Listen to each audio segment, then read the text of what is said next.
Voilà, donc de retour sur la libre antenne, toujours avec Frédéric Mariès, toujours sur les Vierges Noires, sur le culte d'Isis, sur le christianisme judaïque. Et là, on va répondre à toutes les questions. Et il y en a des questions ce soir, il y en a. Alors, bon, il y en a qui sont à l'ouest, hein, Saint-Raptor un petit peu à l'ouest. Sinon, qu'est-ce qu'il y a comme question ? Alors, il y a des questions intéressantes.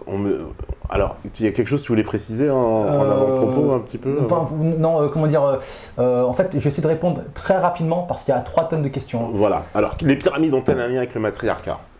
Alors, d'après mes sources, il y a des textes égyptiens qui indiquent que la pyramide n'est pas de Khéops. Effectivement, tout le monde sait qu'elle n'est pas de Khéops et que le cartouche qui a été peint, qui a été maladroitement peint par les Britanniques est bidon. Et il y a des textes qui indiquent que c'est une pyramide, c'est la pyramide d'une Isis, d'une reine Isis. Alors c'est Isis, je sais plus quoi, donc comme toutes les reines Isis, comme toutes les reines ont le titre d'Isis, donc c'était Isis, je sais pas, Isis Nathalie par exemple. Voilà. Donc elle est attribuée en tout cas à une reine Isis, ça c'est sûr. Alors, ensuite on me dit, Frédéric Mariès, comment expliquez-vous le passage du culte d'Isis à la religion catholique ? Tu l'as expliqué pour pallier justement pour enlever ce culte-là, en fait, voilà. C'est ça. Il fallait enlever ce culte décadent, parce que déjà pour la bonne morale romaine, quand ils ont vu l'introduction de culte féminin dans l'Empire romain, ils ont dit mais c'est décadent, le culte de Cybèle, d'Artémis, d'Isis, où va-t-on ? On va vers la décadence de Rome. Et donc la décadence de Rome, c'est justement l'introduction de ces cultes féminins. Voilà. Et puis ils disaient mais les Romains disaient, mais si on introduit le culte d'Isis, on va introduire les mœurs égyptiennes. On ne veut pas d'une catin comme Cléopâtre qui couche avec des hommes librement et qui met des bâtards sur le trône. Donc voilà pourquoi on a introduit le culte. Alors, on me dit aussi, il est dit nulle part dans les évangiles que Marie-Madeleine était une prostituée. Non, mais ça, c'est des interprétations, je suis d'accord. Ça, c'est toi qui l'as dit. Hein. En plus, oui, c'est moi qui l'ai dit. Moi, je fais que répéter la doxa. Voilà, c'est la doxa. Mais de toute façon, dans le patriarcat, une femme qui couche en mariage, c'est une pute. Une mère célibataire, c'est une pute. Et ça fait marrer parce qu'il y a plein de mères célibataires qui disent « Ouais, on va retourner au catholicisme ». Mais dans le vrai catholicisme, une mère célibataire, je ne sais même pas si elle peut rentrer dans l'église. Je sais même pas, dans le temps, elle ne pouvait même pas faire baptiser son enfant. Son enfant, c'est la sous-merde. Hein. Son enfant, il n'est pas reconnu par Dieu. Donc une mère célibataire, dans la société catholique d'antan, on lui crache à la gueule. Ça, il faut bien comprendre. Hein. Donc on ne peut pas être mère célibataire et puis être catholique, c'est pas possible. Ou alors c'est pas le vrai christianisme. Ou alors c'est le christianisme isiaque. Voilà. D'accord. Alors, Monsieur Mariès, souvent les détracteurs des religions chrétiennes avancent l'argument selon lequel le Christ serait né un 25 décembre. Mais sur lequel calendrier se base-t-il, puisque les premiers chrétiens se baseraient sur un calendrier julien et non grégorien ? Ça n'a pas le même effet. Voilà, alors ça c'est ça c'est une partie du récentisme que je ne pratique pas, pour la bonne raison, parce que ça ne m'intéresse pas. Ça, je laisse ces questions-là, par exemple, à des récentistes comme François de Sars, ou qui sont beaucoup plus experts que moi là-dessus, ou peut-être même d'Ortiguet, peut-être qu'il en sait davantage là-dessus. Moi, je ne m'intéresse pas à la paperasse, je m'intéresse surtout à la matière. C'est-à-dire, qu'est-ce qu'on trouve, quelle est la différence entre l'histoire dans la pierre, enfin l'histoire papier et l'histoire de la pierre, c'est tout. Donc ça, je ne peux pas répondre. On me dit, est-ce que Frédéric Mariès a-t-il écouté la série Mystery Babylon de Bill Cooper ? Non, désolé. Ah, désolé. Alors, bonsoir. Comment expliquez-vous que deux des saints pèlerinages chrétiens européens se célèbrent, l'un à Lourdes, où est apparue la Vierge Bernadette de Soubirous, et à Svetskotowa, enfin bon, ça c'est impossible à prononcer pour moi, de Jean-Paul II, où il est vénéré une Vierge noire. Alors, oui, c'est vrai que ça a paru tardivement, ça a paru au 19e siècle. S'il y a des apparitions, si les apparitions de la Vierge sont réelles, il ne s'agit pas de la Vierge Marie, mais il s'agit de la Vierge Isis. Et Fatima, par exemple. Moi, je suis. C'est marrant d'ailleurs, c'est la Vierge qui apparaît, c'est vrai, c'est pas le Christ. C'est pas le Christ. Donc moi, je veux bien croire aux apparitions de la Vierge, mais c'est pas Marie. Enfin, c'est pas la Marie boniche de Jésus. C'est Isis, tout simplement. Voilà. Alors pourquoi ça s'est pas apparu aussi tardivement ? Ça, je sais pas. On me dit, Jésus a-t-il existé ? Ah, ça, je pense pas du tout. Qui l'a inventé sinon ? Comment dire ? Je ne m'intéresse pas à l'historicité des personnages. Je regarde les religions comme un système symbolique qui exprime un mode de pensée. Donc la symbolique chrétienne judaïque et patriarcale. Et la symbolique isiaque est matriarcale. Après, que Jésus ait existé ou pas, je pense pas que ce soit une question importante. À mon avis, il n'a pas existé puisque selon pas mal d'auteurs, enfin selon certains auteurs, la biographie de Jésus dans le phrasé, dans la structure, a été copiée sur la biographie de Jules César. Donc JC, à mon avis, je pense qu'ils ont raison. Mais bon, non, je pense pas que Jésus ait existé. Et, oui, je pense que c'est une invention du 11-12e siècle par les communautés juives qu'il y avait en Gaule, quoi. En Gaule et en partenariat avec l'élite patricienne nostalgique de l'ancien patriarcat romain. Alors, on me dit, que pense l'invité des reliques, comme le sanctuaire des miracles de la religion catholique? Alors, comme je disais tout à l'heure, les miracles, si les miracles sont réels, c'est pas de Dieu, c'est d'Isis. Dans la religion isiaque, les mêmes miracles ne sont pas des émanations de Dieu, ce sont toutes des émanations d'Isis. Donc pourquoi pas, dans ce cas-là, c'est Isis, quoi. Moi je suis pour la restauration du culte d'Isis, ça y a pas de souci. Je pense que c'est la vraie religion c'est la religion qui sauvera l'humanité et non pas le christianisme judaïque. Alors quant aux reliques du sanctuaire, ces reliques ont été datées au carbone 14, donc on va développer tout à l'heure. Alors, le carbone 14, toi tu dis beaucoup de mal du carbone 14, explique-le voilà. Pourquoi. En tout cas déjà, le sanctuaire de Turin est daté du 11-12e siècle, ouais. Pour la bonne raison que le 11-12e siècle, eh bien, c'est la fin de l'Empire romain. Alors, le carbone 14, donc on va en reparler puisqu'il y a quelqu'un qui demande sur les manuscrits de la mer morte. Les manuscrits de la mer morte. Oui, c'est la communauté de Qumran. Ouais. Voilà. Ce qu'on nous fait croire que le carbone 14, c'est simple. On prend un bout de papier, par exemple, on met dans la machine, on appuie sur le bouton et paf, ça nous donne la date. Non, ça ne fonctionne pas comme ça. Alors, explique. Déjà, il y a des... Bon, pour faire simple, il y a des grosses marges d'erreur en fonction... Enfin, il faut savoir que l'émission de carbone 14 et même l'absorption de carbone 14 varie dans le temps en fonction de nombreux paramètres. Ça peut varier, me semble-t-il, en fonction du rayonnement solaire, en fonction des éruptions volcaniques, ou ça peut varier s'il y a eu un crash d'astéroïdes, par exemple. Alors là, les datations carbone 14, elles sont faussées. Ça peut être dû même à la pollution nucléaire actuelle, ou la pollution industrielle actuelle peut fausser les datations carbone 14. Ensuite, le plus important, vraiment le plus important, c'est la calibration. En fait, tiens, ça bug. Non, t'inquiète. Ouais. Donc, en vérité, on mesure pas, on détermine pas la datation d'un objet par le carbone 14 en calculant la quantité de carbone 14. C'est qu'on nous dit, mais on prend un objet, on regarde la concentration en carbone 14 et cette concentration est selon des lois logarithmiques et entre guillemets proportionnelle à son âge. Mais la vérité, c'est que ça ne se passe pas comme ça. C'est qu'en vérité, on compare la quantité de carbone 14 dans un objet par rapport à la quantité de carbone 14 d'autres objets qu'on prétend avoir la datation. Alors justement, voilà, pour expliquer. Pour les manuscrits de la mer morte, on a pris les petits morceaux du manuscrit de la mer morte, on regarde la concentration en carbone 14. Mais ça ne suffit pas pour dater. Qu'est-ce qu'on fait? On prend une Bible dite ancienne, je sais pas, d'autres manuscrits, des Bibles supposées dater de la même époque, des 1er, 2e siècles, et on compare les concentrations. Si la concentration en carbone 14 dans les manuscrits de la mer morte est identique à la concentration en carbone 14 de l'autre manuscrit dont on prétend connaître la date, eh bien, on peut dire que ces deux Bibles sont contemporaines. Mais le problème, c'est que la première Bible dont on prétend connaître la datation, comment on l'a datée? Et en fait, en général, à chaque fois, elles ont été datées d'après des préjugés historiques. C'est-à-dire que, par exemple, comment la première Bible qui sert de référence a été elle-même datée? Elle a été datée parce que l'Église a dit que ça datait de telle époque, point. En fait, le premier objet dont on prétend avoir la datation, lui-même n'a pas été daté au carbone 14. Donc en fait, c'est une calibration qui se mord la queue, quoi. Donc tout ce qu'on peut dire, c'est que ces deux objets sont contemporains. Mais ils sont peut-être contemporains du 15e siècle, ou même du 16, on s'en sait pas.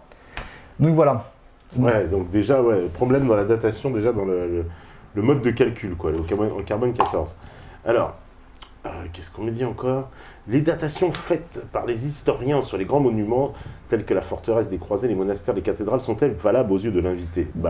Non, ça a été fait au pifomètre. Ils regardent l'histoire officielle et puis ils essaient de faire coller. Bon, ça a l'air de correspondre à telle époque de l'histoire, donc ça date de telle époque. Point. C'est l'interprétation, c'est tout. Hein. On me dit qu'il faut voir la fin du film Les Brumes d'Avalon où l'on transforme la déesse mère en temple de Vierge Marie. Je sais que Fred l'a vu. Oui, oui, c'est quelqu'un qui me connaît ça. Oui, évidemment. C'est le Hobbit, Bilbo. Oui, oui. Il connaît, c'est sûr. Oui. En fait, qui sait, à mon avis, c'est mon papa. Mon papa, hein, je suis pour le matriarcat, mais mon papa, il me soutient quand même. Hein. Et c'est Bilbo, ton père. Ouais. Non, ça c'est mon papa, ouais. Comme quoi, on peut être pour le matriarcat et être très proche de son papa. Donc, oui. Ah bah alors, c'est pas si mauvais alors d'avoir un papa, alors parce que tu veux supprimer les papas, on aurait dit. Non, mais en fait, ce qui compte, c'est la paternité de cœur.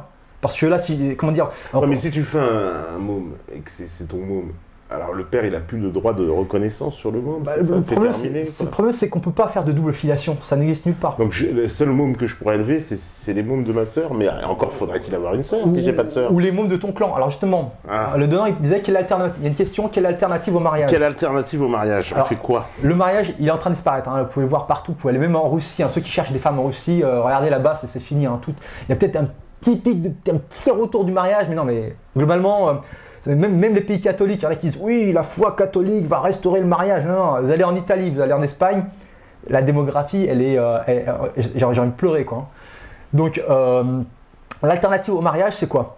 C'est que moi, ce que je propose, et j'ai terminé le projet, maintenant il faut l'appliquer, c'est de créer des nouvelles structures familiales sous forme d'association. Donc ça, je l'avais expliqué avant. Ouais. Donc le projet Prométhée, la famille choisie associative.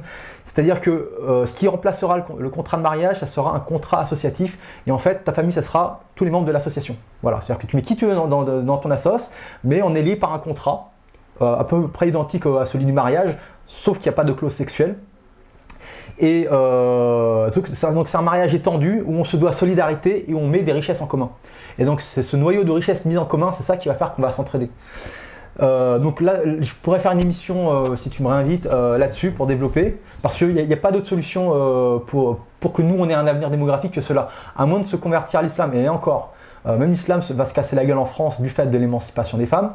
Même l'islam se casse la gueule dans les pays, par exemple au Maghreb, on commence à donner des droits aux femmes et qu'est-ce qui se passe? Eh bien, on a une épidémie de célibat, une chute démographique, même en Iran, voilà, les ayatollahs, ils ont compris qu'il fallait revenir en arrière parce que si on continue à libérer les femmes, il n'y a plus de mariage, quoi.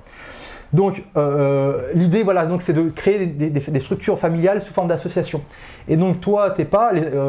dans mon projet, les enfants que tu élèveras, ce sera les enfants de la sauce. Qu'ils soient de ton sperme ou pas, on s'en fout, que ce soit les enfants de ta sœur ou pas, tu es dans une sauce, tu as signé le contrat, tu dois aider les gens de la sauce. Donc, non, mais ils t'appellent pas papa, ils sont les enfants. Tonton, c'est bien tonton. Ouais, tonton. T'es pas. Voilà. Et moi j'ai déjà fait le tonton par exemple, j'étais dans une famille, une dame qui vivait seule et qui avait des enfants assez difficiles, dont une fille adoptée. Et pendant un mois, j'ai joué le tonton, j'ai essayé de lui serrer la vis, voilà, je lui ai fait ses devoirs, et en fait, elle avait besoin de la présence d'un homme, et peu importe que ce soit son père, ou peu importe, si les enfants ont besoin d'être dressés, il faut qu'il y ait un mâle, quoi. Alors dans le matriarcat, c'est l'oncle, et dans le patriarcat, c'est le père. Donc, vis-à-vis de mon père, peu importe les liens du sang, en fait, ce qui compte, c'est les liens du cœur. Moi, mon père, il m'a apporté beaucoup de choses. Alors évidemment, comme avec tous les parents, on s'engueule, on a des points de divergence et on a voilà. Mais il m'a quand même apporté beaucoup de choses. Et si demain j'apprends qu'il n'est pas mon père de sang, c'est pas grave. Il m'a apporté une culture, une ouverture d'esprit, une certaine rigueur intellectuelle, voilà. Et voilà. Donc la paternité ne doit pas être de sang parce qu'il y a des très mauvais papas de sang et il y a des très bons papas de cœur. Donc voilà.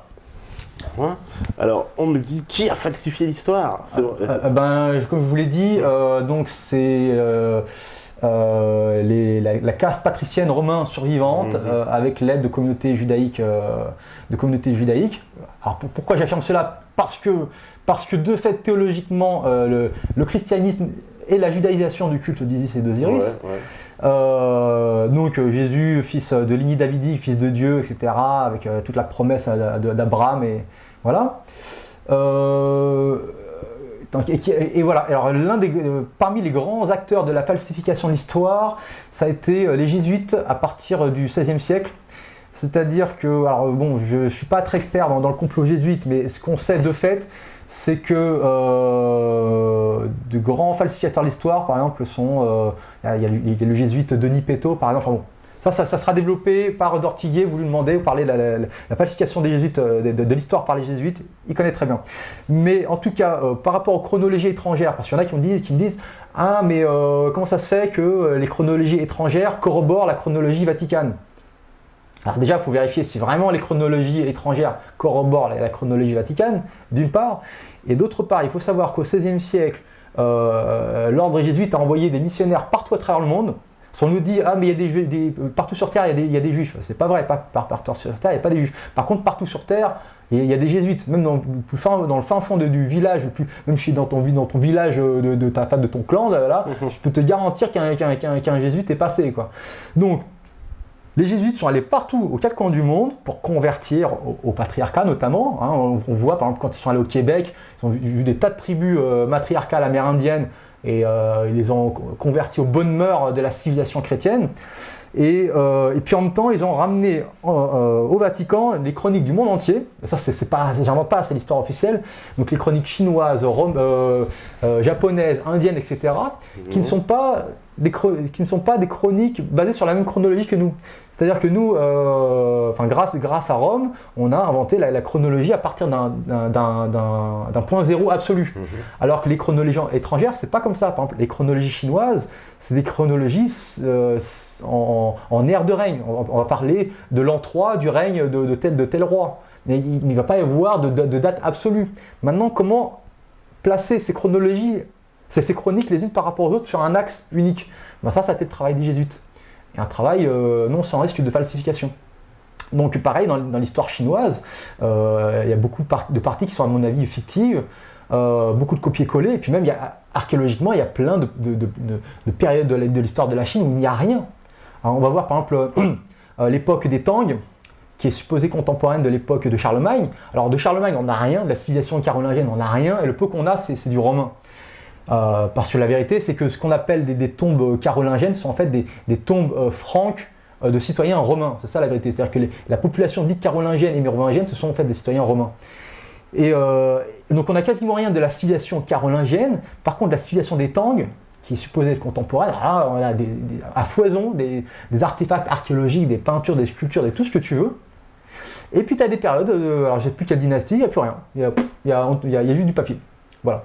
Donc oui, je pense que les jésuites ont falsifié l'histoire du monde entier. Hein. Puis on les voit, hein. Moi, il suffit de voir les gravures des jésuites à la cour de Chine, ils sont habillés en mandarin, on les voit à la cour du Siam. Bon, je suis d'origine laotienne, donc je connais un peu l'histoire de la Thaïlande. Voilà, donc les jésuites sont même passés en Thaïlande, et puis voilà, ils ont repris les chroniques thaïlandaises, et puis ils les ont mis sur l'axe, ils ont tout calé sur la chronologie vaticane, et puis ils ont dit au roi, bah tiens, ça te dit une chronologie avec un an zéro, puis on rajoute un petit peu, on en a rajouté un petit peu, comme ça te donne plus de prestige. Bah, le souverain il va pas dire non, le roi du Siam, on lui rajoute 10 siècles de généalogie, il va dire bah je prends. Ça se trouve, sa généalogie elle remonte pas à plus de 2 siècles, là on lui donne une généalogie de 1000 ans. Bah, il prend, moi j'accepte. Voilà. Alors, on me dit, quels sont les rituels du culte d'Isis? Alors, comme je disais, la religion isiaque, c'est tout simplement la religion chrétienne déjudaïsée.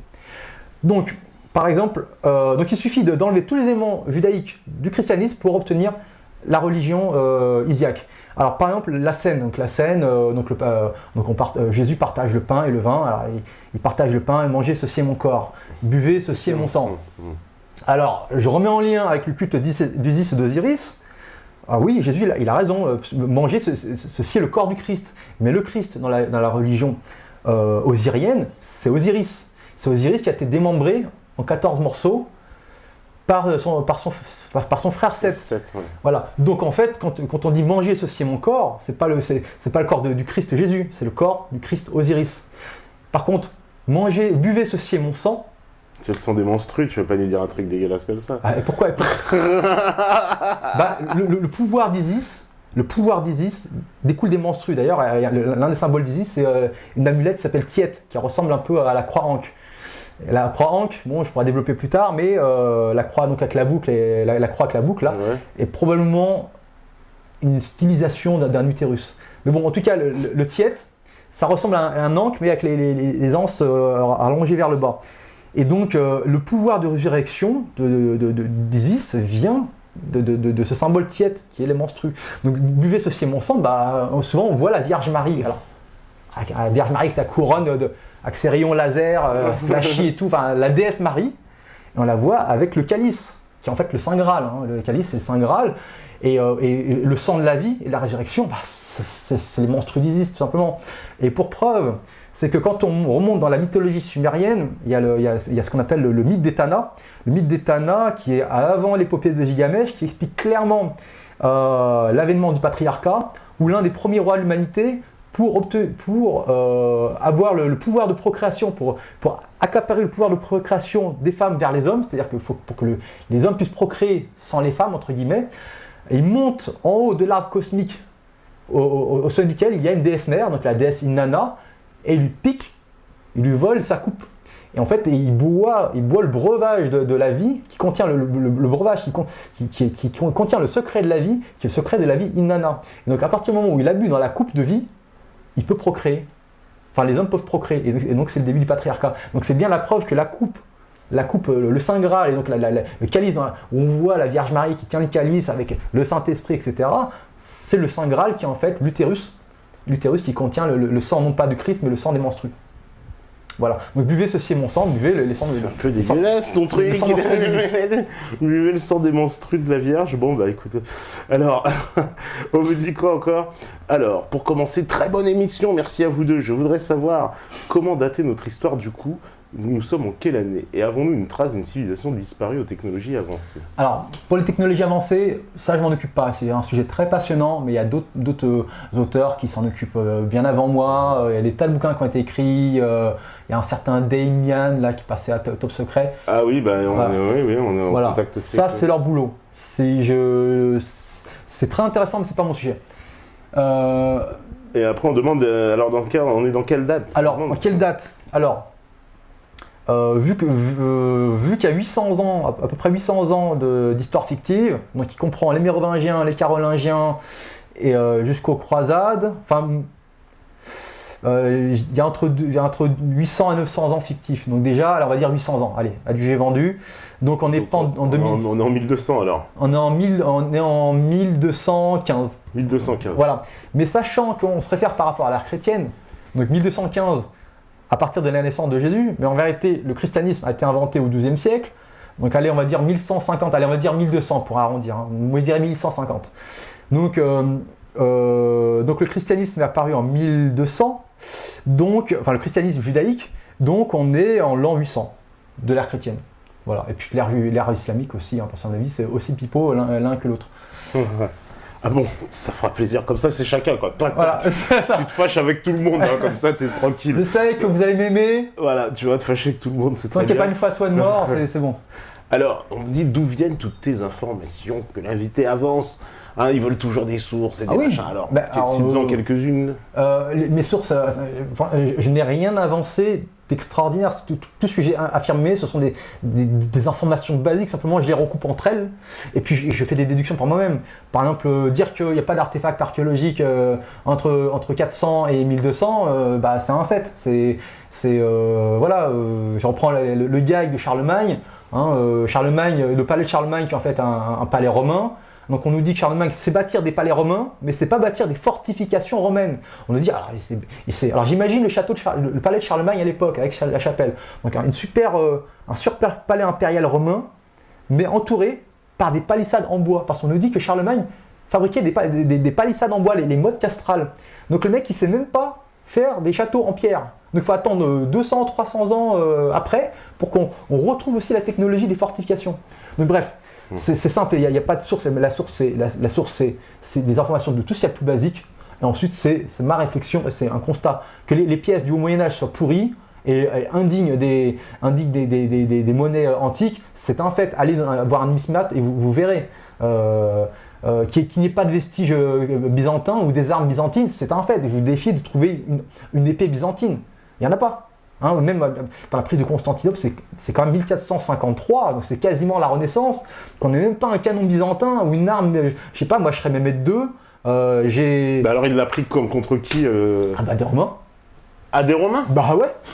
À 1450, c'était des Romains? Alors à mon avis. Ah bah il faut baisser de 800 ans, c'est ça? Bah voilà, à mon avis, la prise elle a eu lieu plus tôt. Parce que bizarrement, même même de la part des Turcs, des Ottomans, on n'a pas de représentation contemporaine de la prise de Constantinople. On n'a rien, c'est juste du papier. Enfin, je veux dire, qu'on trouve une enluminure turque qui montre la prise de Constantinople. Il n'y en a pas. Je ne suis même pas sûr que dans leur chronique ce soit marqué.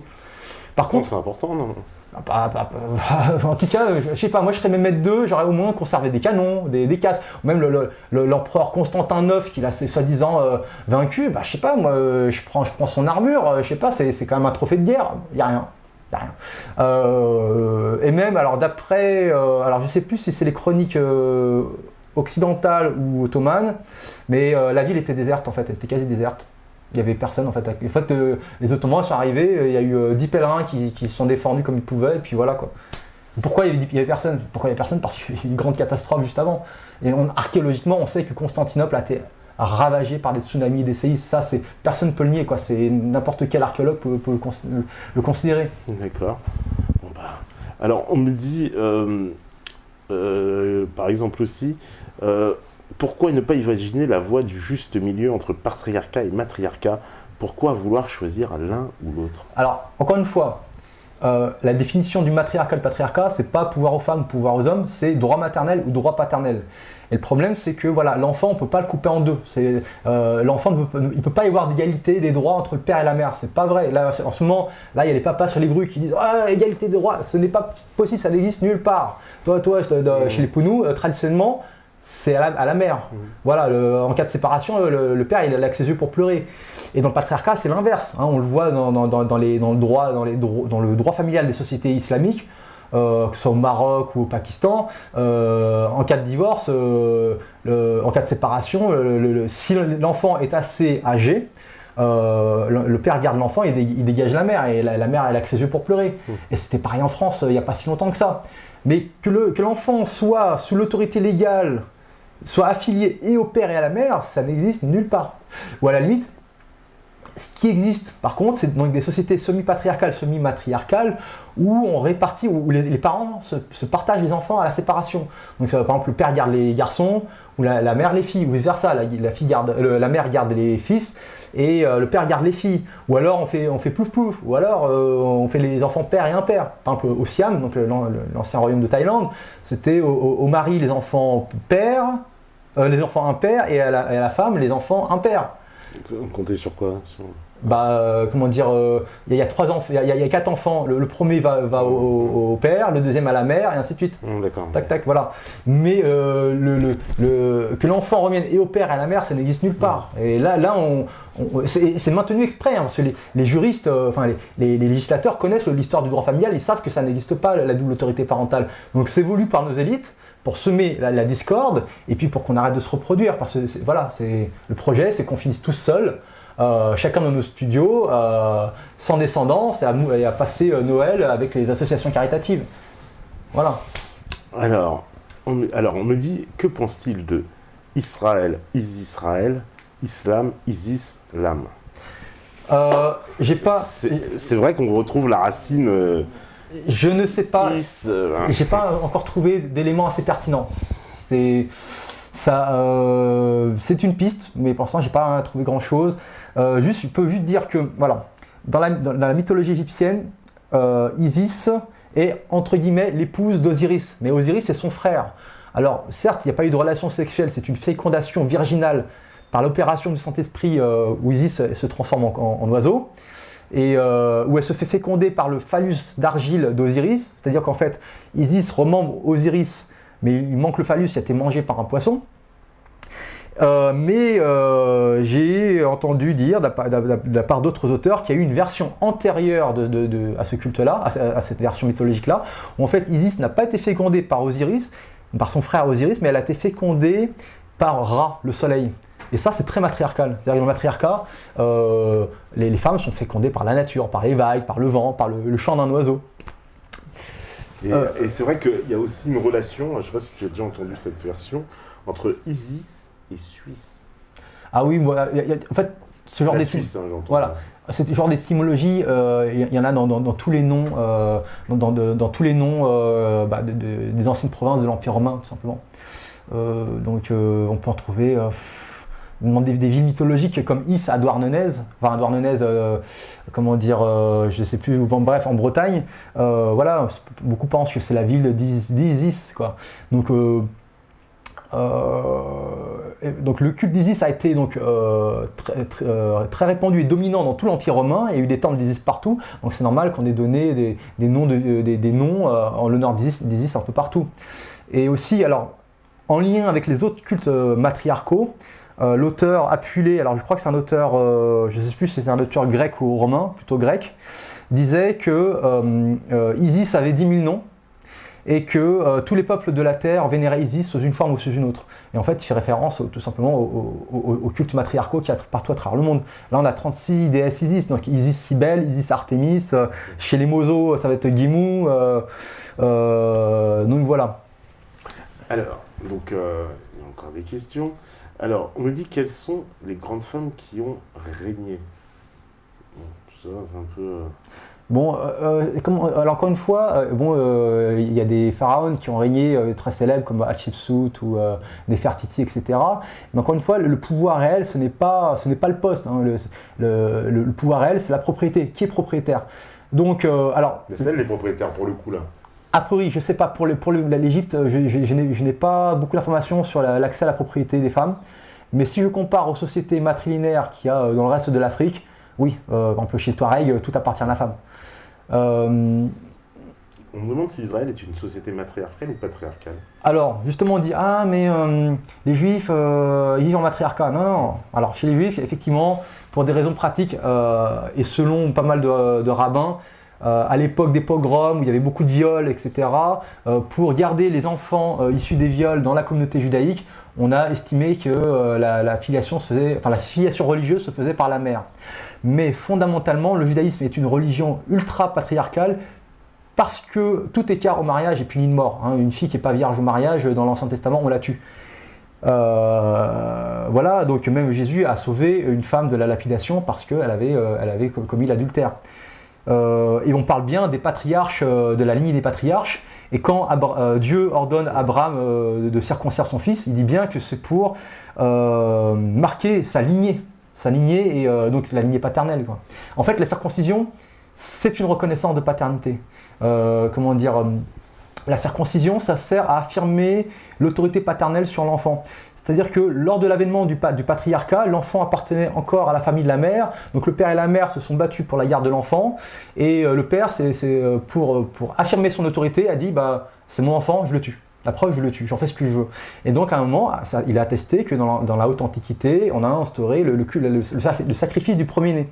Donc le sacrifice du premier-né sert au père à affirmer son autorité paternelle. Et donc ce sacrifice du premier-né, il est resté en souvenir, notamment dans le sacrifice par Abraham de son fils. Donc Dieu l'a retenu au dernier moment. Et c'est là que donc, Dieu abolit le sacrifice du premier-né et le remplace par la circoncision. Donc la circoncision, c'est un vestige du sacrifice du premier-né, mais pour affirmer l'autorité paternelle. Donc je fais ce que je veux de l'enfant, enfin il a moi, la preuve, je le circoncis. Et c'est pour ça que lors de la circoncision, au 8e jour, la mère normalement dans le judaïsme orthodoxe, la mère est interdite, elle n'a pas le droit d'assister à la circoncision. Et comment dire, alors ce qui me fait marrer, c'est que souvent on essaie d'opposer les religions sémites aux religions aryennes, mais donc la reconnaissance de paternité, la circoncision au 8e jour est une reconnaissance de paternité. C'est-à-dire que c'est au 8e jour, lors de la circoncision, que le père donne enfin un nom à l'enfant. Alors il présente l'enfant comme ça au Moël qui circoncie l'enfant, et là il donne un nom à son enfant. Et avant la circoncision, l'enfant a un nom, mais un nom secret donné par la mère. Et ça, ce système de reconnaissance de paternité rituelle, on le retrouve notamment alors là, j'ai choqué des identitaires, chez les Gaulois, enfin chez les Celtes, chez les Germains ou chez les Roms. On a à peu près le même système de reconnaissance de paternité, sauf que chez eux, il n'y a pas de circoncision. Mais pareil, à chaque fois, l'enfant a d'abord le nom de sa mère, mais qui doit être resté secret. Qui doit rester secret. Puis ensuite, le père décide de reconnaître ou non l'enfant et lui donne un nom. Et s'il ne reconnaît pas l'enfant, on le tue, on l'abandonne. Et chez les Romains, c'était pareil. Et même chez les Romains, ce qui est drôle, c'est que la reconnaissance de paternité de l'enfant, elle se fait elle aussi au 8e jour. Alors chez les Romains, c'était pareil. Alors l'enfant est reconnu ou non par le père, et puis s'il ne reconnaît pas, on le jette aux ordures. Comme au Pakistan actuellement. Alors on va me dire ah, mais l'islam interdit de jeter le bébé aux ordures. Bah oui, mais de fait, dans une société patriarcale, de fait, déjà les petites filles, on n'en veut pas. Chez les Romains, on tue toutes les cadettes, notamment, on garde que l'aîné. Et puis de fait, un enfant conçu sur mariage ou un enfant dont on a un doute sur la paternité, on le tue. Et bon, et chez les Pakistanais, alors musulmans ou pas, on le fait aussi, quoi. Donc voilà. Donc finalement, que ce soit arien ou sémite, la reconnaissance de paternité est la même, avec ou sans circoncision, quoi. On me demande, est-ce que c'est les Égyptiens qui ont inventé le culte d'Isis ? Je pense plutôt que c'est universel, parce qu'en fait, le culte d'Isis, c'est un culte matriarcal, mais en fait, c'est une fable astrologique. C'est une fable pour expliquer les phénomènes cycliques, expliquer le cycle des saisons, le cycle du soleil. C'est la pédagogie presque pour enfants, quoi. Donc en l'occurrence, par exemple, pourquoi 14 étapes ? Pourquoi Jésus se fait flageller en 14 étapes, et pourquoi Osiris se fait démembrer en 14 étapes ? Parce que alors Osiris se fait démembrer en 14 morceaux, puis après il se fait remembrer en 14 étapes aussi, donc 14 jours et 14 jours, ça fait 28 jours, et en fait ça correspond symboliquement au cycle lunaire. Donc en fait, lorsque Osiris est démembré, c'est la phase descendante de la Lune, où en fait la Lune se fait manger par le poisson cosmique, le poisson qui mange la Lune, donc le quartier de Lune qui diminue, etc. Puis quand la Lune est morte, donc la Lune Osiris est morte, la Lune se fait ressusciter par Isis, qui remonte morceau par morceau, et qui est totalement ressuscité au bout de 28 jours. Et au bout de 28 jours, Isis se fait féconder par Osiris, par la Lune, parce que, croyait-on à l'époque, que la pleine Lune favorisait la procréation. Donc c'est là qu'elle se fait féconder pour engendrer Horus. Donc c'est une fable astrologique, les apôtres, les 12 apôtres, c'est les 12 signes du zodiaque. Alors symboliquement, ça peut représenter des phases spirituelles par lesquelles il faut passer pour grandir en spiritualité, voilà quoi. Alors on me dit, les Romains ont toujours accepté dans leur culte les dieux étrangers, donc aucune raison de refuser Cybèle ou Isis. Sauf si elle prône une morale, alors ça c'est ce qu'on nous dit, mais sauf si elle prône une morale qui est contraire aux valeurs patriarcales. Parce que la morale patricienne, elle est dure, c'est pas de sexe en mariage, ils font des partous, ok, mais avec des prostituées et des esclaves, mais sinon la morale sexuelle est très stricte. On voit dans les termes romains, les termes sont strictement séparés, d'un côté les hommes et les femmes, c'est pas tout le monde mélangé et on fait une partouze, c'est pas vrai ça. Donc, ok, on peut intégrer des cultes étrangers, mais intégrer dans la religion romaine un culte qui prône l'amour libre, l'émancipation des femmes, non, ça passe pas. C'est pas possible. Alors à la limite pour le peuple, ok, parce que le peuple, la plèbe, les divinités de la plèbe ne sont pas les mêmes divinités que les patriciens. C'est-à-dire qu'en fait, il y a deux panthéons dans la religion gréco-romaine. Il y a les divinités olympiennes, c'est-à-dire Zeus et compagnie qui sont arrivés, qui sont les divinités du patriarcat. Donc Zeus, Arès, Hadès, etc. Et puis il y a les divinités pré-olympiennes qui sont les titans. Et les déesses mères telles que Héra qui a été épousée de force, Artémis qui a eu la chance de ne pas être épousée, ou Hécate. Et donc ils n'ont pas les mêmes divinités. Donc il y a les divinités du peuple et les divinités de l'élite. Et le problème c'est que si les patriciens se mettent à avoir les mêmes divinités que le peuple, c'est ça la décadence. C'est tout simplement ça. Et cette dichotomie religieuse, on la retrouve aussi chez les Nordiques. C'est-à-dire que chez les Nordiques, donc les Vikings, entre guillemets, il y avait un panthéon pour le peuple. Donc les divinités Vanir, les divinités de l'ère matriarcale, donc Freyr et Freya. Et puis il y a les divinités Aesir, donc les divinités du patriarcat, c'est-à-dire Odin, Thor, etc. Donc je me demande même si la plèbe Vikings ne vivaient pas en matriarcat, parce qu'il y a tellement de restes de matriarcat chez les Vikings, donc la place de l'oncle maternel elle est très importante, même chez les Celtes. Chez les Celtes, tous les héros celtes ont été initiés par leur oncle maternel, donc ça s'appelle le fosterage, cette pratique. Alors non seulement les héros celtes sont initiés par leur oncle maternel, jusqu'à jusqu'à Wallace Braveheart. Et puis ils sont ici initiés, notamment en pays picte, donc en Écosse, Nord, ouais. voilà, par des armées de druidesses guerrières. Et les pictes, ils vivent en matriarcat, on le sait. Donc voilà, la mythologie celtique, en fait, c'est encore une fois une transition du matriarcat au patriarcat. Donc je vais un peu dans tous les sens, donc on va peut-être essayer de recentrer. Alors on me dit quoi? À refuser les preuves écrites et les preuves archéologiques comme fausses, qu'est-ce qu'une preuve solide pour Monsieur Mariez? Ce qu'il appelle solide, c'est qu'est-ce qui est le plus solide. En fait, il y a toujours a priori, on peut tout remettre en cause. Hein. Mais a priori, par exemple, il n'y a pas de vestiges chrétiens sous l'Empire romain. La seule statue, alors ça m'a fait rigoler, alors c'est le colosse de Barletta, donc c'est une ville dans le sud de l'Italie, il y a un colosse de 15 mètres de haut, alors avec un empereur romain qui tient une croix. Mais quand on voit qu'il tient la croix, on voit que la croix n'est pas originelle, on voit, excuse-moi, la déesse Isis là, et tient la croix comme ça. Enfin, on voit que c'est pas la croix qui avait à l'origine. En fait, à l'origine, et puis ils le disent sur internet, à l'origine il y avait autre chose, il y avait sûrement un étendard, et puis les chrétiens, ils ont enlevé l'étendard, ils ont mis une croix pour dire ah regardez, c'était un empereur chrétien. Mais sinon, à part ça, il n'y a pas de qu'on nous montre quoi. Hein.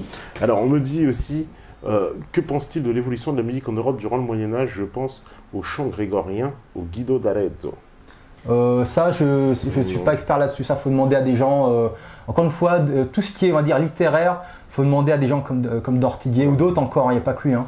On me dit où peut-on retrouver des représentations d'Isis? Des représentations d'Isis, là, il y en a. Bah voilà. Là, toutes les vierges. Dans les églises aussi, tout ça, il y en a. La Vierge Marie. Ça, c'est la Vierge Marie. C'est simple. Allez dans un musée gallo-romain, regardez les statues d'Isis qui sont officiellement d'Isis, mais dans leur version romaine. Il n'y a aucune différence au niveau stylistique avec les vierges romanes. Les Isis romaines, ce sont des vierges. Enfin, les vierges romanes, ce sont des Isis romaines. Et même, alors je remonte encore une fois, si vous voyez, ça c'est vachement important. L'enfant Jésus, le prétendu enfant Jésus qui a sur les genoux, vous regardez bien, il n'a pas une tête d'enfant. Alors surtout, vous regardez, alors ici c'est pas trop explicite, les versions de la vie est un peu plus moderne celle-là. Mais vous allez voir la Vierge noire, enfin la Vierge d'Orcival ou la Vierge de Tournus. L'enfant il a une tête d'adulte, il a une mâchoire carrée, il a une coupe d'empereur. Parce qu'en fait c'est l'empereur. Et vous verrez que très souvent l'enfant il porte une toge romaine rouge. Et la toge rouge, c'est la pourpre impériale, c'est réservé à l'empereur. Et la Vierge, elle est assise sur un trône qu'on appelle la cathèdre. Et donc la cathédrale, en fait, c'est tout simplement le temple du trône d'Isis. Alors pourquoi? Isis, son symbole, c'est le trône. On la voit sur sa tête, il y a un trône. Pourquoi? Parce que c'est elle qui intronise le pharaon. Et donc quand on regarde les statues d'Isis égyptiennes, on voit sur ses genoux l'enfant Horus, mais qui porte une couronne de pharaon. Parce que le pharaon s'identifiait à Horus, fils d'Isis. Les pharaons se disaient fils d'Isis. Effectivement, dans la pratique, la reine Isis, c'était soit sa sœur, soit sa mère. Donc pour légitimer son règne, le pharaon se représentait sur les genoux d'Isis. Les empereurs romains, ils ont fait pareil. Ils se sont dit, nous aussi, nous, empereurs romains, on est fils d'Isis, on va se représenter nous aussi sur les genoux d'Isis.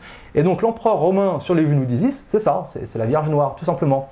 Et donc le trône d'Isis, on l'a ici, c'est la fameuse cathèdre. D'où les cathédrales. Alors, encore une fois, pourquoi d'où les cathédrales? C'est que sous l'Empire romain, il y avait ce qu'on appelle le culte impérial. Et le culte impérial, c'est que l'empereur était un dieu vivant. Ça, on le retrouve un peu dans beaucoup de monarchies, ou en Asie, où on a eu notre roi soleil. Donc c'est un dieu vivant. Et donc chaque temple du culte impérial, on vénérait donc l'empereur comme un dieu vivant. Et là, en l'occurrence, comment on vénérait l'empereur comme un dieu vivant? C'est la représentation de l'empereur sur les genoux d'Isis, vu qu'il est fils d'Isis. Mais pourquoi elle est noire? Alors ça, il y a plusieurs thèses. Elle est africaine, dis-le nous. Alors il y en a qui disent qu'elle est africaine. Pour moi, c'est pas une question importante. Ah bah si, quand même. On dit la Vierge noire. Pourquoi elle est noire? Alors, c'est-à-dire que bon, je sais que les afrocentristes, ils aiment bien dire. Ah bah oui, c'est pour ça, c'est pour leur donner du moulin, de l'eau à leur moulin. Les afrocentristes disent oui, Isis vient d'Afrique. Effectivement, Isis vient d'Afrique du Nord. Mais bon, il y a rien qui prouve que. Alors effectivement, il y a eu des pharaons noirs, mais génétiquement, les Égyptiens étaient plutôt berbères. Même s'il y a eu des mix avec les populations noires. Et par contre, s'il y a eu une civilisation égyptienne vraiment noire, c'est les Nubiens. Mais bon, a priori, si la Vierge noire est noire, c'est surtout parce que les déesses souterraines, comme ce sont des déesses souterraines, le noir est associé à l'esprit souterrain, quoi. C'est-à-dire qu'Isis, c'est bizarre, elle est à la fois solaire, c'est-à-dire qu'elle a des cornes de vache avec un disque solaire, et elle est à la fois souterraine parce qu'elle représente l'inframonde, le monde souterrain qui représente son utérus. Et donc Cybèle aussi, alors Cybèle c'est pas une déesse d'origine africaine, et pourtant elle est représentée en noir aussi. Et aussi, ce qu'on appelle, dans l'Antiquité, on vénérait ce qu'on appelle les bétiles. Donc les bétiles, c'est des pierres noires qui étaient souvent des météorites tombés du ciel, et qu'on vénérait comme l'incarnation d'un dieu ou d'une déesse. En l'occurrence, la pierre noire de la Kaaba, voilà. Ouais, la pierre noire, mais il paraît que c'est une météorite. Voilà, c'est une météorite, et puis c'est probablement un bétile d'Allat, donc la déesse pré-islamique qu'il y avait autrefois. Ah bah ça va plaire tout ça, ça va plaire, je sens que tu vas avoir beaucoup d'amis après cette émission. Alors, le christianisme et l'islam sont-ils des cultes égyptiens déguisés ? Alors, c'est pas déguisé, c'est renversé. C'est-à-dire que le christianisme, c'est le culte de la déesse mère qui a été renversé. Donc encore une fois, regardez les tableaux de la Renaissance, les tableaux les tableaux catholiques, vous verrez que qui rayonne de lumière divine, c'est pas Dieu ou Jésus. Qui rayonne de lumière divine, c'est Marie, qui est Isis.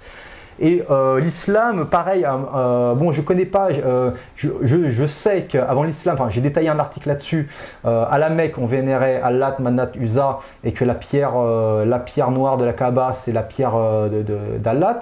Même si les musulmans disent oui, mais avant, il y avait, cette pierre a été apportée par Abraham ou je ne sais qui, et avant, il y avait le culte d'Abraham. Bon, ça reste à prouver. Beaucoup de symboles de l'islam sont d'origine isiaque, ça c'est vrai, par exemple le croissant lune et l'étoile. Bon, comment dire, le croissant lune et l'étoile, enfin les symboles, on en fait ce qu'on veut. Hein. Si demain, je dis que comment dire, la croix gammée est le symbole des bisounours, j'ai le droit. Simplement, comment dire, quand on voit un symbole, il faut savoir quel est le sens qu'on a mis derrière, quel est le sens que l'auteur a mis derrière.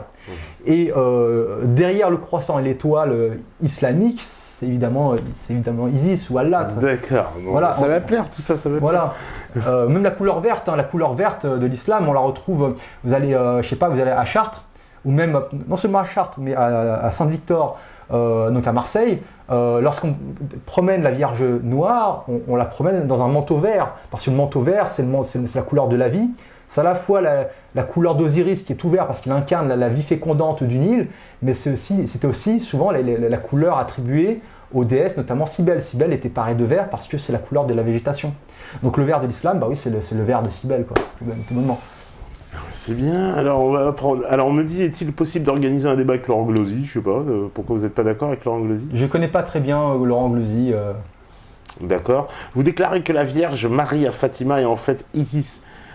Avez-vous bien lu le compte-rendu des 3 enfants bergers qui disent qu'elle s'est présentée comme la mère de Jésus ? Info ou intox ? L'église cache-t-elle la Non, la mère du Christ, à mon avis. Le Christ, le mot Christ existe déjà en Égypte. Hein. Le Christ, c'est la tribu de Russe. On dit le Crest, je sais pas comment on prononce, Crest. Le Crest, c'est, enfin, oui, et puis le petit nom de Marie, d'Isis, c'est Méry. Donc si elle dit je suis Méry, mère de Crest, oui, bah c'est Isis, mère de Russe. On me dit que pense M. Mariès des temples chrétiens nestoriens trouvés en Chine datés de l'an 780. 1700 ? Non, 780. Bah, faut prouver qu'ils sont nestoriens, quoi. Puis est-ce qu'ils datent vraiment de 780 ? Enfin, tout est à prouver, quoi. On interprète, à chaque fois, c'est... Bon, on suppose que... Tu connais cette histoire ? Moi, je n'avais jamais entendu parler. J'ai vu il y a une stèle, effectivement, il y a une stèle chinoise où il y a des écrits en chinois qui seraient des écrits chrétiens. Moi, je demande à tout vérifier, c'est-à-dire qu'est-ce qui est écrit concrètement, comment ça a été daté. Ouais. Voilà, tout est à revoir, quoi. Faut pas croire l'histoire officielle comme parole d'évangile, quoi. On me dit, est-ce que tu vois un bon avenir pour le matriarcat ? Bah, alors, je vais vous dire, alors ça c'est une question importante. Ouais. Déjà, il n'y a pas d'avenir pour le patriarcat, déjà. Parce que là je ne sais pas combien vous êtes, peut-être 3000, aussi nombreux que vous êtes, je mets ma main à couper que les 3/4 d'entre vous n'ont pas d'enfants, n'en auront jamais, ou paieront avec un peu de chance des pensions alimentaires et verront leurs gosses un week-end sur 2. Donc la démographie en France, elle est sauvée par l'islam. Hein. S'il n'y avait pas d'immigration islamique en France, eh bien, on aurait une démographie aussi catastrophique que le Japon, la Russie, Singapour, ou l'Italie ou l'Espagne. L'Allemagne. Ouais. Donc merci l'islam de sauver la démographie. Ah, ça va plaire aux identitaires. Tu te fais plein d'amis, voilà. plein d'ennemis, c'est bien. Voilà. Et par contre, qui sabote le retour au matriarcat en France, ce sont les féministes. Pourquoi? Parce qu'autrefois, il y a eu un grand courant pro-matriarcat dans le féminisme des années 60 aux années 80. Et celui-ci a été enterré par le féminisme de Simone de Beauvoir, qui a été sponsorisé par Claude Lévi-Strauss. C'est-à-dire qu'avant, il y avait des tas d'auteurs comme Maria Gimbutas. C'est donc c'est une archéologue lituanienne qui a beaucoup enquêté sur l'ère matriarcale, qu'elle appelle l'ère matristique plutôt, en Europe, notamment en Europe de l'Est, en Lituanie, en Ukraine, etc. Et sur l'un de ses livres, il y a cette statue-là, qui est très célèbre. Et il y a eu Françoise Gange qui est morte il y a pas longtemps, il y a eu Evelyn Reed, il y a eu Merlin Stone, enfin il y a eu des tas d'auteurs qui étaient populaires dans le féminisme authentique d'autrefois et qui ont été balayés par le féminisme LGBT actuel, quoi. Pourquoi? Parce que Claude Lévi-Strauss a dit à Simone de Beauvoir: mais en fait, le matriarcat, ça n'a jamais existé. La femme a toujours été l'esclave de l'homme. Alors, la thèse de Lévi-Strauss, c'est ça, c'est que le mariage a toujours existé, la paternité a toujours existé, et la femme a toujours été l'objet d'échanges entre les hommes. Mais c'est pas vrai. Même dans les sociétés où il y a entre guillemets un mariage, par exemple en Afrique, il y a plein d'ethnies où ce sont les femmes qui s'échangent les hommes. C'est-à-dire qu'elles se marient, elles prennent un homme, puis dès qu'il ne fait plus l'affaire, elles le dégagent et puis échangent. Et en Mauritanie, même aujourd'hui encore, c'est le cas. Par exemple, chez les Bédanes, il y a une femme, elle a eu dans sa vie 52 maris. Elle prend un mari, elle l'essaye pendant 2 jours, puis elle le dégage, il ne fait pas l'affaire. Donc là, il n'y a pas un échange des femmes, là, il y a un échange des hommes. Donc la théorie de Lévi-Strauss est fausse. Et donc du coup, les féministes disent: ah non, le matriarcat, ça n'existe pas. L'origine du patriarcat, ce n'est pas la paternité, c'est les stéréotypes de genre. Donc, pour émanciper les femmes, il ne faut pas abolir la paternité et le mariage, au contraire, il faut se marier, mais désormais entre hommes et entre femmes. Et il faut abolir les stéréotypes de genre, c'est-à-dire que les femmes doivent être, les hommes et les femmes doivent s'habiller pareil, et avoir les mêmes rôles. Mais non, dans le matriarcat, les sociétés matriarcales sont des sociétés sexuées. Une femme mozo, elle est habillée en mozo, elle a un rôle de femme mozo, et les hommes mozo ont une éducation d'hommes mozo et vivent en tant que mozo, sont habillés en mozo, etc. Sauf que, alors dans le matriarcat, les rôles sont sexués mais pas hermétiques. Par exemple, on a des fortes traditions guerrières. C'est pas rare qu'on ait des femmes qui montent sur le champ de bataille. Donc c'est pour ça, par exemple, que chez les Celtes et les Germains, il y a eu beaucoup de femmes guerrières. Pourquoi? Parce que ce sont des restes de droit maternel, des restes de matriarcat. Même dans le Caucase, moi quand je vois les Tchétchènes qui aujourd'hui sont devenus des patriarcaux musulmans, bref, je ne donnerai pas de qualificatif péjoratif. On sait qu'il y a quelques siècles encore, c'était un peuple d'Amazone, même jusqu'au XVIIIe siècle, quand le tsar essayait de conquérir le Caucase, il y avait des armées de femmes guerrières qui fonçaient sur les armées du tsar, sabre au clair avec la lance et les cartouchières, qu'aujourd'hui maintenant c'est bref, elles sont soumises. Moi, ça me fait pleurer de voir des anciens peuples amazones devenus des peuples soumis, quoi. Même Alexandre le Grand a refusé de conquérir le Caucase parce que d'un côté, il ne voulait pas se battre contre les femmes, c'est la honte. Et puis d'autre part, il disait, mais c'est aussi la honte de éventuellement perdre contre des femmes. Et puis mais les Romains, ils se sont tapés contre les Caucasiens, ils ont vu que sur le champ de bataille, il y avait plein de cadavres de femmes. Et même là, on a découvert chez les Vikings, alors les Vikings qui étaient patriarcaux, mais avec beaucoup de restes de matriarcat, on s'est rendu compte qu'il y avait beaucoup plus de femmes guerrières qu'on le pensait. Parce que, par préjugé, quand on voyait un cadavre, un squelette avec des armes et des habits d'homme, on se dit « Ah, bah c'est un homme ». Mais là, on vient de vérifier les ossements, on s'est rendu compte qu'en réalité, ce sont des femmes habillées en hommes qui se battaient avec l'épée et le bouclier avec les hommes, quoi. Donc en fait, dans le matriarcat... Donc il y a des guerrières chez les Vikings. Bien sûr, il y a même, bien sûr. Et donc dans le matriarcat, les rôles sont sexués, mais pas hermétiques. Mais donc l'origine de l'esclavage des femmes, c'est pas, comme le disent les féministes, les rôles sexués. C'est on n'a pas esclavagé les femmes pour être au foyer, pour faire le ménage. Si on enferme les femmes au foyer, c'est uniquement pour surveiller leur chasteté. Voilà, on s'en fout. Parce qu'une femme riche, après, elle ne fait pas le ménage. Ouais, elle est enfermée quand même. Il faut voir les Saoudiennes. Les Saoudiennes, elles sont enfermées, et pourtant, elles n'ont jamais fait le ménage. Voilà, elles ont leur esclave philippine, et puis voilà. Donc, c'est vraiment pour contrôler la chasteté pour garantir la paternité. Et une femme peut très bien être au foyer et avoir beaucoup de pouvoir. Moi, j'étais chez les Mozo, il y a la grand-mère, la vieille Ama, là, qui marche avec sa canne, qui est presque centenaire. Elle est plus puissante que toutes les féministes réunies, parce qu'elle, donc, on l'appelle Lama. Ama, universellement, c'est dire maman. Ama, elle est chef de clan. Pourquoi? Parce que toute la tribu, enfin tout le clan est sorti de son ventre. Elle possède tout, la maison, les champs, tout lui appartient, tout est en son nom. Et voilà, donc elle reste au foyer, alors elle égrène les grains de maïs, et puis elle fait sécher le cochon, et puis voilà, mais c'est elle qui récolte les sous, et puis alors elle n'a pas le pouvoir absolu, ça fonctionne, dans les tribus ça fonctionne au consensus, mais celle qui a un poids sur le clan, c'est elle, celle qui a la maison à elle toute seule, enfin elle a une maison rien que pour elle, Lama. Moi j'ai eu l'honneur de m'asseoir dans la maison du Nama, j'étais dans sa pièce et j'étais très ému parce que là j'étais en contact avec l'histoire millénaire. La maison de Lama, ce qu'on trouve dans l'archéologie chinoise ou l'archéologie du néolithique en Europe ou au Pays Basque, eh ben on retrouve la même chose. Là, je vivais en direct, je remontais 5000 ans en arrière, quoi. Et ça, c'est fort, quoi. Alors, on va prendre les dernières questions puisqu'on arrive à la fin. Monsieur Mariès prétend qu'il y a eu une catastrophe gigantesque. N'est-ce pas là une excuse pour le manque de preuves archéologiques? Bah, si. Ah, non, historiquement, là, il faut ouvrir son livre d'histoire. Constantinople a été rasée par 200 ans de tsunami et de séisme. Voilà. C'est des historiens qui disent ça parce que moi j'ai jamais entendu parler. Non, c'est les chroniques romaines anciennes, c'est marqué. Théodose II a dû rebâtir sa muraille face à l'arrivée de Attila. Que dire d'autre? Même les pestes. Alors au niveau la peste dite de Justinien et la peste dite du Moyen-Âge, du médiéval de l'an 1300, enfin 1350, quand on regarde au détail près, ça ne décrit pas une peste. Vu la rapidité de propagation de la peste et vu les symptômes, ça ne ressemble pas du tout à une peste. Qu'est-ce que décrivent ces pestes-là? Il fait nuit noire pendant 18 mois, il pleut de la cendre, il n'y a plus de soleil, il y a une comète qui passe dans le ciel, il y a des tremblements de terre et des séismes. C'est pas une peste, c'est une catastrophe planétaire. Ensuite, alors si, au XVe siècle, je ne sais plus quel pape a déblayé Rome qui était ensevelie sous la boue. C'est pour ça que les vestiges romains sont intacts, parce qu'ils ont été pendant plusieurs siècles sous une gangue de boue. Et pourquoi Rome a été ensevelie sous la boue? Que s'est-il passé, quoi? Et que dire d'autre? Donc les impacts de météorites dans les Abruzzes près de Rome, on la trouve. Ils sont là. Il y a même une légende qui est associée à ça, c'est que on dit qu'un jour il y a eu une vague de feu qui est tombée du ciel et que la déesse, c'est une légende locale dans les Abruzzes, dans un village qui a un nom latin assez compliqué.